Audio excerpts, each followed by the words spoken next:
Participating in the creation of the Inumeráveis Memorial was the way to act as an artist on the pandemic in Brazil.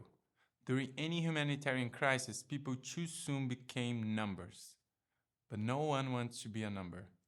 People deserve to exist in prose.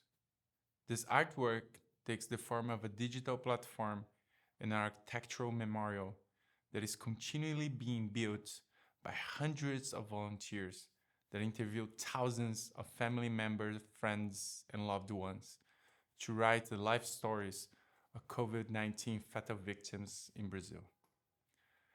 This work changed the way the media covered the pandemic in Brazil.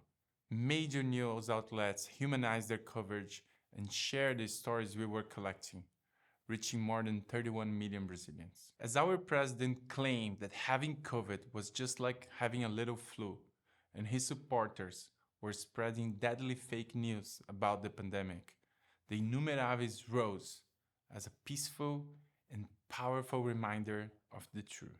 Deep down, I believed that having an archive of the life stories of those we've lost in the pandemic would have a very positive long-term impact, but I wasn't sure if the process of collecting the memories would be healthy for the people being interviewed.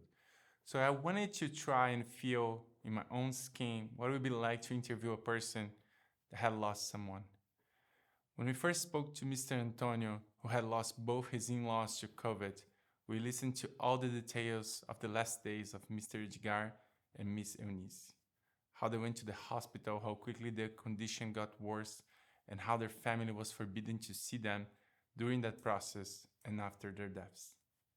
Then I started to ask about their lives, and I learned about the passion of Mr. Edgar that had a brown 1972 Volkswagen Beetle that he used to pick up his 7 grandchildren from school, and about Miss Eunice, who danced with her sons and grandsons at her last carnival. As their life stories unfold from Mr. Antonio, I felt something.